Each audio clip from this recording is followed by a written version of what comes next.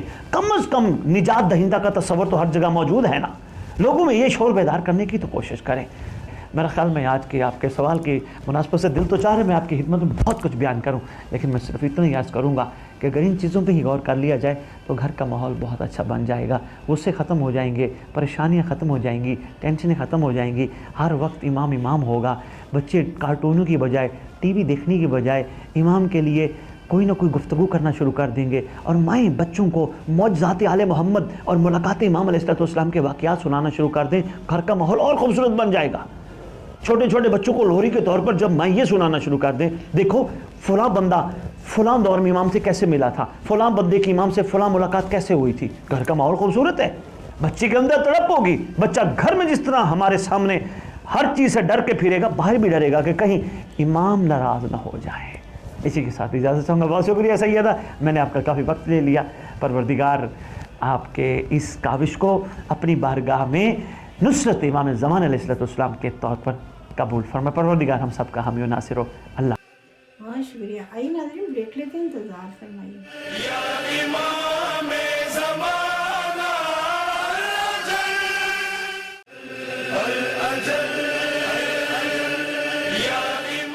ناظرین بریک کے بعد واپس آ چکے ہیں. چلتے ہیں اپنے مہمان کی طرف. السلام علیکم. میرا آپ سے سوال ہے کہ دنیا نے کروٹ کی ضرور قریب طرح ہم تیار ہیں یا غافل ہیں؟ اس پہ روشنی ڈالیے. اعوذ باللہ من الشیطان اللعین الرجیم. بسم اللہ الرحمن الرحیم. ان اللہ وملائکتہ یصلون علی النبی یا ایھا الذین آمنوا صلوا علیہ وسلموا تسلیما. اللہم صل علی محمد وآل محمد وعجل فرجہم. سب سے پہلے ہم لوگ جو صلوات پڑھتے ہیں اس میں کہتے ہیں وعجل فرجہم، یعنی ہم چاہتے ہیں کہ امام کا ظہور ہو جائے. ہم چاہتے تو ہیں کہ امام کا ظہور ہو جائے. ہم نے اس کے لیے تیاریاں کتنی کر رکھی ہیں؟ کیا ہم بغیر تیاری کے دعا کرتے ہیں اور امام کے ظہور کا انتظار کرتے ہیں؟ انتظار فرج کے معنی ہم نے کیا ہاتھ پر ہاتھ دھر کے بیٹھے رہنے اور انتظار کرنے کے لیے لیا ہے؟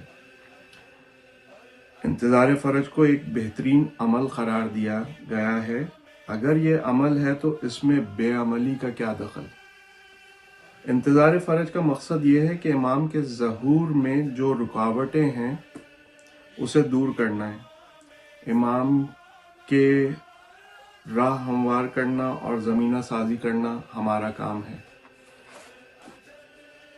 اس کا یہ مقصد ہے کہ ہمیں اپنی طرف سے برائیوں کی اصلاح کی کوشش کرتے رہنا چاہیے ہے، اور انتظار فرج کو اپنی زندگی کا ایک جز بنا لینا چاہیے تاکہ ہمارے اقدام اس طرح اٹھیں جو ظہور کے لیے آسانیاں پیدا کریں، نہ کہ رکاوٹیں بنیں.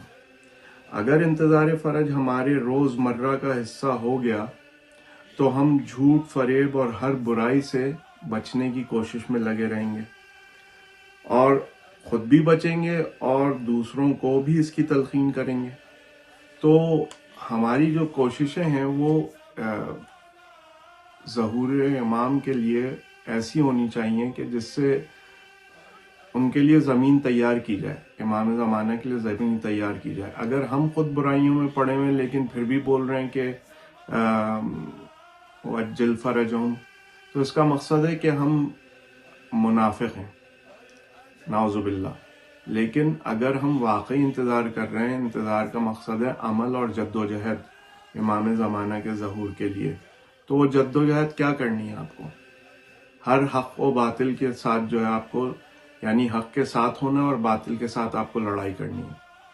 اور اسی لڑائی کا نتیجہ یہ ہوگا کہ جب زمینہ سازی ہو جائے گی، راہیں ہموار ہو جائیں گی، اتنے لوگ ہوں گے امام کے لیے کہ جو کہ 313 کا ایک لفظ ہے جو ہمیں سنائی دیتا ہے، اتنے لوگ اگر موجود ہو گئے تو اللہ تعالیٰ حکم دے دے گا ظہور کا. یعنی ہم لوگ صرف باتیں کرتے ہیں، عمل کی طرف پتہ نہیں ہے کہ نہیں ہے. میں یہ ویڈیو آج بنا رہا ہوں اور اس ویڈیو کے بنانے کی وجہ سے میں نے بھی لیسن لرن کیا، تاکہ مجھے بھی پتہ چلا ہے کہ جد و جہد کرنی کیسے، اور اس کے لیے جو ہے مجھے ایک بہت ممنون ہوں جنہوں نے مجھے کتاب دی، اور اس کو کہتے ہیں، اس کی کتاب آیت اللہ العظمیٰ سید علی خامنائی کی ہے، اردو میں ترجمہ ہے 250 سالہ انسان۔ یہ کتاب جو ہے وہ آپ کو پورے رسول خدا سے لے کر کے امام حسن عسکری تک کا جو ماحول رہا ہے، جو زندگی لوگوں نے بسر کی، اس کے بارے میں بتائے گا، اور پھر عمل بتائیں گے کہ آپ کو کیا کرنا چاہیے امام زمانہ کے ظہور کے لیے۔ آخر میں بس میں قرآن کی ایک دو آیتوں سے استفادہ کرتے ہوئے یہ بتاؤں گا کہ اللہ کیا کہہ رہا ہے۔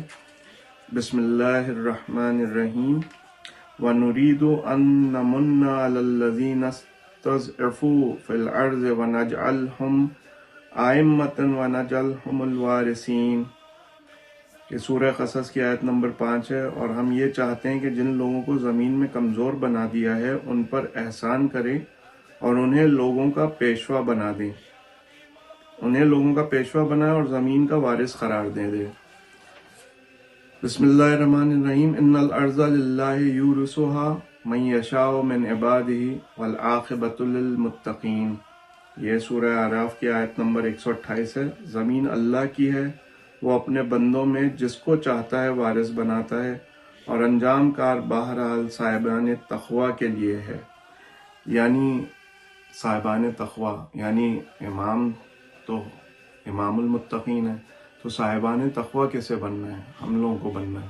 بہت شکریہ، ہم آپ کے شکر گزار ہیں۔ آئیے ناظرین، اپنے اگلے مہمان کی طرف چلتے ہیں، ان سے سوال کرتے ہیں۔ السلام علیکم، میرا آپ سے سوال ہے کہ اگر کہ اس دور میں کیا عزاداری امام حسین کافی ہے؟ عمل کردار ضروری ہے، اس پہ روشنی ڈالیں۔ ملوکیت نے سوال کو دبایا اور امامت نے سوال کو قائم کیا۔ ملوکیت اور امامت میں بنیادی فرق یہ ہے کہ ملوکیت سوال دباتی ہے اور امامت سوال قائم کرتی ہے۔ تو یہ سوال تو ضرور اپنے سامنے رکھیں کہ انبیاء کی آمد کا مقصد کیا تھا، حضور کی بعثت کا مقصد کیا تھا، ائمہ علیہ السلام کی تبلیغات کا مقصد کیا تھا، کربلا جو وقوع پذیر ہوئی اور امام نے بھرے گھر کو لٹا دیا، شہادتیں پیش کی، اس کا مقصد کیا تھا۔ تو جب آپ ان سوالات کے جواب کو پائیں گے تو پھر آپ اس سوال کے جواب کو سہولت کے ساتھ حاصل کر دیں گے کہ یہ جو ہم انتظار امام کے اندر کہتے ہیں اجل اللہ تعالیٰ فرجہم، یہ رسمی ہے یا معنوی ہے۔ دیکھیے، انسان کا لطف حیات نفس کے اوپر ہے۔ انسان 3 چیزوں کا مرکب ہے، جسم مادی ہے، روح ہے اور نفس ہے۔ جسم مادی اور روح میں جو درمیانی رابطہ ہے وہ نفس ہے۔ کام نہ جسم کرتا ہے اور نہ روح کرتی ہے، کام نفس انجام دیتا ہے۔ جب تک یہ رابطہ نفس ہے، انسان منزل عمل میں قدم بڑھاتا ہے، اور جب یہ رابطہ نفس منقطع ہو جاتا ہے، منزل عمل انسان کی منقطع ہو جاتی ہے۔ تمام انبیاء اس طہارت نفس کے لیے آئے۔ مقصد بعثت رسول تزکیہ نفس انسان ہے، اور کربلا مقصد بعثت رسول کی تکمیل کا دوسرا نام ہے۔ دیکھیے، امام نے کھلے میدان کا انتخاب کیا۔ کلمہ دونوں جانب تھا، نماز دونوں جانب تھی، قرآن دونوں جانب تھا، لیکن ایک طرف انسان نفس کی کثافت کے ساتھ کھڑا تھا اور ایک طرف نفس کی لطافت کے ساتھ کھڑا تھا۔ وہ ایک رات جو سید الشہداء نے مانگی تھی، وہ ایک رات ختم نہیں ہوئی، وہ زندگی کے سفر کے ساتھ ساتھ ہے۔ کہنا آسان ہے کہ کربلا کی جنگ آج بھی جاری ہے، لیکن وہ کلمات حسرت کے ساتھ نہ کہیں کاش میں کربلا میں ہوتا۔ وہ کلمات رسمن نہ کہیں کہ مولا مجھے اپنا سپاہی بنا لے۔ اس کی حقیقت و معنویت کو سمجھنے کی کوشش کریں۔ وہ جنگ زندگی کے سفر کے ساتھ ساتھ ہے، وہ رات آج بھی باقی ہے۔ میں اس مکالمے کو خود پہ منطبق کرتا ہوں کہ میں